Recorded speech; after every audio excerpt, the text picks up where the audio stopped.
meus queridos, tudo bem com vocês? Espero que sim. Hoje finalizaremos os nossos estudos sobre iluminismo. Na última aula tivemos um erro de edição. Nós mencionamos a charge, mas não analisamos. Vamos começar nossa aula com essa análise? Vejam bem, temos aí um típico diálogo iluminista entre a razão e a religião. Vamos analisar cada um desses quadrinhos. Então, a primeira fala: é necessário muita observação, estudo e experimento para querermos afirmar algo. Ou seja, a religião não precisa de nada disso. Agora, para os filósofos iluministas, é preciso, ou seja, se basear na ciência. Prefiro mais o meu jeito. E o filósofo responde: todos preferem. Bem, por quê? Qual que é o jeito? Eu não preciso explicar nada. Não estou falando que não existe verdade absoluta, mas não há meios de alcançá-las por essa razão. A dúvida é o único ponto de vista lógico. Descartes, não é? Penso, logo existo. Base para isso, a dúvida. É a ideia da dúvida metódica em Descartes. Não entendo direito, mas acho que foi uma indireta. Transforma ele em alguma coisa. Olha aí de novo, o argumento místico, o argumento não fundamentado na razão. Deus, estou desenvolvendo um pensamento novo. O que acha? O filósofo de novo quer comunicar a Deus esse novo pensamento, essa nova ideia. Posso não concordar com nenhuma das palavras que você disse, mas defenderei até a morte o direito que tem de dizê-las. É Voltaire. Relaxa, cara. Seus amigos estão aqui também. Ou seja, você discorda da religião e vai para o inferno. Muito ainda do que a gente vive em pleno século XXI faz parte aí dessa polarização entre religião e ciência, entre fé e razão. É preciso refletir sobre isso. Muito bem, nessa aula de hoje, o nosso tema principal são as escolas iluministas. Inicialmente, trataremos do que significa escola no sentido histórico e filosófico. Escolas são linhas de pensamento que desenvolvem determinada ideia. Não é uma escola formal, no sentido que entendemos hoje com alunos, professores, um prédio, nada disso. É sempre uma linha de pensamento. Podemos citar aqui algumas escolas que você com certeza já ouviu falar, como a escola de Frankfurt, a escola de Sagres ou outras importantes escolas. Não vou fazer aqui uma lista. Então, todas as vezes que falamos em escola, estamos falando em linhas de pensamento, ok?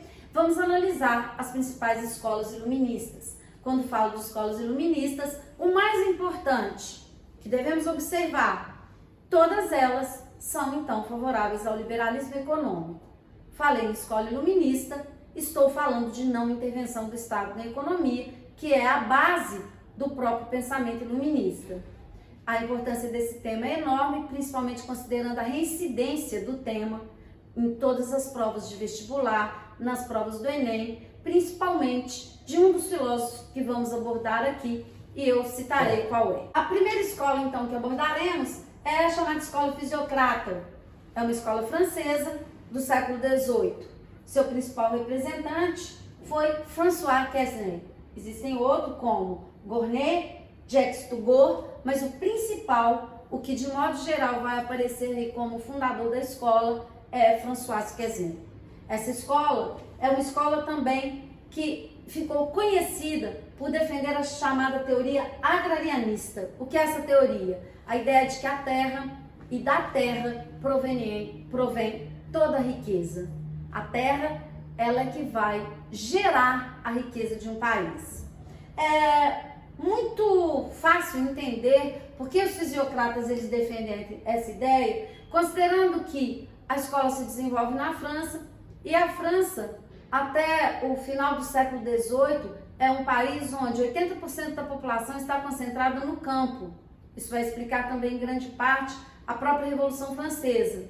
Mas a ideia de que a terra ela é a geradora de riqueza, ela tem a ver justamente com a realidade da França no século XVIII. Então, toda riqueza, repito, é proveniente da terra. A terra é a fonte de riqueza. Os agricultores são o único grupo produtivo da sociedade. Obviamente, como já disse, essa escola, sendo uma escola do iluminismo, é uma escola que defende o liberalismo econômico. Através de uma máxima, o laissez-faire, laissez-passer. O que significa isso? Deixe fazer, deixe passar. O Estado não deve intervir. O mundo gira por ele mesmo. O mundo vai. Não precisa que o Estado faça ou promova nenhum tipo de intervenção. Essa escola, ela vai ser duramente criticada pela próxima escola que abordaremos agora, a escola clássica. A mais importante de todas, como disse, essa escola é a mais cobrada nas provas de vestibular e é a base para qualquer entendimento de economia atual. A escola clássica é uma escola inglesa dos séculos 18 e 19 e o seu principal pensador, ele está em todas as provas, não tem jeito, eu não tenho como não saber quem foi esse cara, que é o rapazinho mostrado ali na foto ao lado, Adam Smith. Adam Smith viveu entre 1723 e 1790. Ele é considerado o pai da economia moderna. Então, para eu saber economia, eu tenho que falar sobre o pai da economia. Ele escreve uma grande obra, importante até hoje para os economistas e para quem quer saber o básico de economia, que é a obra A Riqueza das Nações. Qual é a teoria de Adam Smith? Ao contrário dos fisiocratas, eu disse que ele criticou duramente os fisiocratas, que acreditavam que a terra era a fonte de riqueza. Para Adam Smith, a verdadeira fonte de riqueza é o trabalho. Toda riqueza é proveniente do trabalho. Não podemos esquecer isso. E por que toda riqueza ela é proveniente do trabalho? Porque o trabalho é o verdadeiro gerador de riquezas. Para entender um pouco melhor isso, ele vai criticar, então, como eu disse, o agrarianismo, a terra como fonte de riqueza, defende o liberalismo econômico, óbvio, então ele não aceita a intervenção porque é uma escola iluminista, defende a propriedade privada e a lei de mercado. O que é essa lei de mercado, segundo Adam Smith? A lei da oferta e da procura. Ele é considerado um otimista entre os filósofos, entre os teóricos da economia clássica. Por quê? Porque ele acredita que todas as vezes que existir oferta, tem procura. O que Adam Smith não considera em sua teoria? Que, da mesma forma que o iluminismo, que o capitalismo gera riqueza, ele gera também pobreza. E a oferta não significa necessariamente que as pessoas vão ter dinheiro para comprar. Pode ter oferta de Mercedes. Eu tenho dinheiro para comprar Mercedes? Seja lá quantas ofertas forem feitas. Então, a ideia aqui é de um otimismo que garanta a prosperidade capitalista a todos. E a gente sabe que isso não é verdade. A riqueza no sistema capitalista, ela se concentra em alguns. Daí as chamadas crises cíclicas do capitalismo. Essas crises são geradas justamente pelo excesso de produção e o subconsumo. Essa é a base de qualquer crise capitalista. Mas Adam Smith não vai pensar dessa forma. Ele acha que a lei da oferta e da procura e a chamada mão invisível do mercado, uma mão que regula tudo e faz com que toda essa riqueza ela seja distribuída, ela vai funcionar perpetuamente. A ideia não deu certo, mas a teoria ela é sensacional. Ele vai propor também a ideia da divisão internacional do trabalho, a DIT. O que é essa divisão internacional do trabalho? A divisão social, a divisão técnica e a divisão internacional. A divisão social, que é a divisão, os pobres trabalham, os ricos são donos. A divisão técnica, que é a especialização, e a divisão internacional do trabalho. Os países pobres são fornecedores de matéria-prima e os países ricos são produtores de produtos industrializados. Essa ideia, ela ainda muito presente no mundo atual, ela tem efeitos nefastos, principalmente quando pensamos em termos de dominação. Essa ideia levaria, inclusive, ao próprio imperialismo, como uma consequência dessas crises do capitalismo. São ideias que ainda iremos estudar, ok? Adam Smith é o precursor, só que ele vem, outros filósofos, teóricos, economistas viriam depois dele, aprofundando a ideia de Adam Smith e fazendo algumas considerações a respeito do sistema capitalista que vale aqui ressaltar. São filósofos que também podem aparecer lá na sua prova. E se você se interessa pelo entendimento econômico do mundo atual, você precisa saber. Vamos lá, vamos falar sobre alguns desses outros teóricos. O próximo teórico, provavelmente você já ouviu falar na geografia, é o teórico Thomas Robert Malthus, que viveu entre 1766 e 1834. Ele é considerado o pai da demografia. Demografia lembra a gente o quê? Demografia de povo, não é? Então, um estudo de população. A obra dele é Ensaio sobre o Princípio da População. A teoria da população. A população cresce no sentido aritmético, os alimentos crescem no sentido aritmético e a população no sentido geométrico. O que significa isso? A população cresce mais do que a produção de alimentos. Então, segundo Thomas Malthus, o destino da humanidade é a fome, porque a população sempre vai crescer mais do que a produção de alimentos. A teoria, uma simples análise, ela cai por terra. Sabemos muito bem que o problema do mundo não é a produção de alimentos, mas a distribuição. Mas Malthus, ele é muito importante nessa análise populacional como um primeiro pensador que reflete sobre essas questões. Então, o aumento da população seria a causa e a miséria uma consequência. Soluções. Qual é então a solução que ele propõe? O controle da natalidade, chamou de controle moral. Qual é a solução? Abstinência sexual. A melhor forma para não fazer a população crescer? Não transem, meus queridos. Então, se não transar, não vai ter filho. Então, o adiamento de casamentos e o fim dos programas de assistencialismo. Ou seja, quem é culpado pela sua miséria é o pobre. Se o pobre tem muitos filhos, ele deveria deixar de ter e, portanto, solucionaria o problema do mundo. Ou seja, a abstinência sexual, ela resolveria o problema da miséria. É um caso aí para refletir, não é? Muito bem. O nosso próximo filósofo, ou teórico, é David Ricardo. É muito mais apropriado chamá-los de teóricos do que de filósofos. David Ricardo, que viveu entre 1772 e 1823. A principal obra de David Ricardo, Princípios da Economia Política e da Tributação. A teoria, ele vai desenvolver a teoria da renda.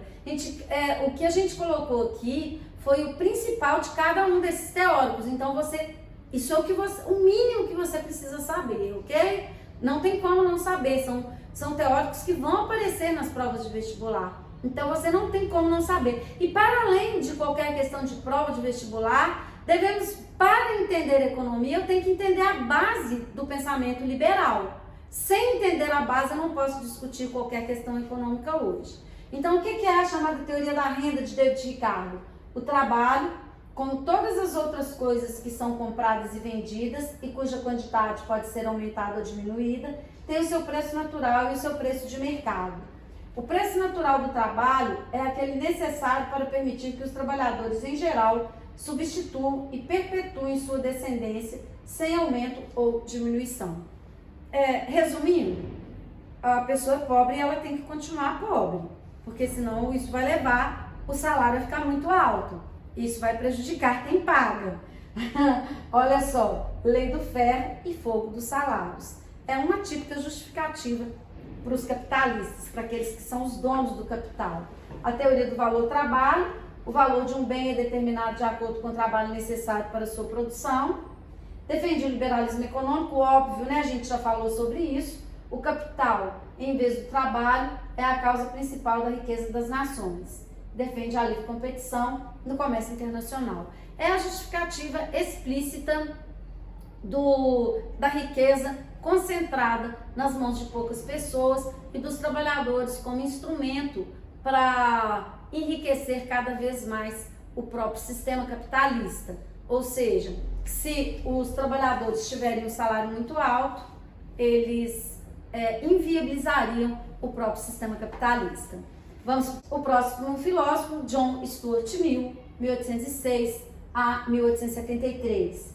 A principal obra, Sistema de Lógica Dedutiva. A teoria defende, enfatizando mais uma vez, o liberalismo econômico e o liberalismo político. Propôs o sufrágio feminino, então ele já avança em relação aos teóricos anteriores, defende o reconhecimento da igualdade das mulheres na vida pública, defende uma reforma da propriedade rural em todo o Reino Unido.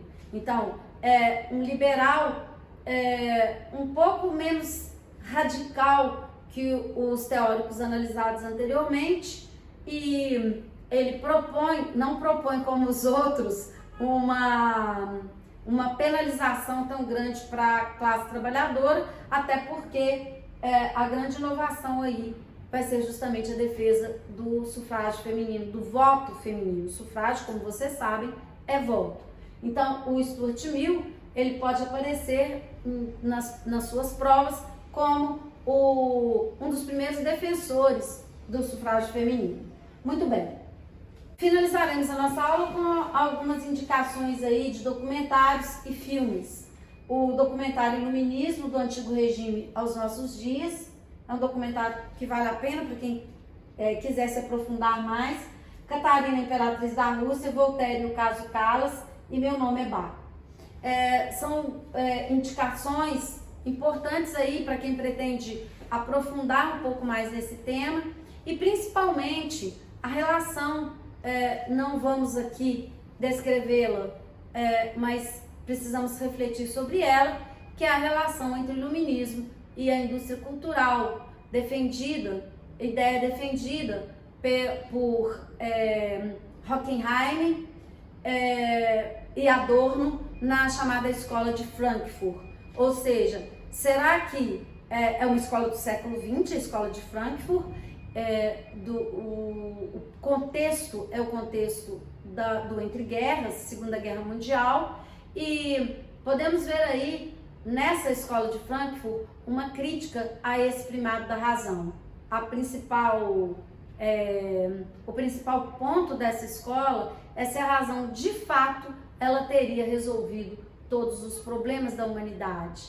Será que pensar, e aí lanço aí a ideia para discutirmos em aulas posteriores, se a razão ela de fato foi a solução para todas as coisas, se hoje somos de fato racionais, e como que toda essa ideia cria a própria consolidação do sistema capitalista.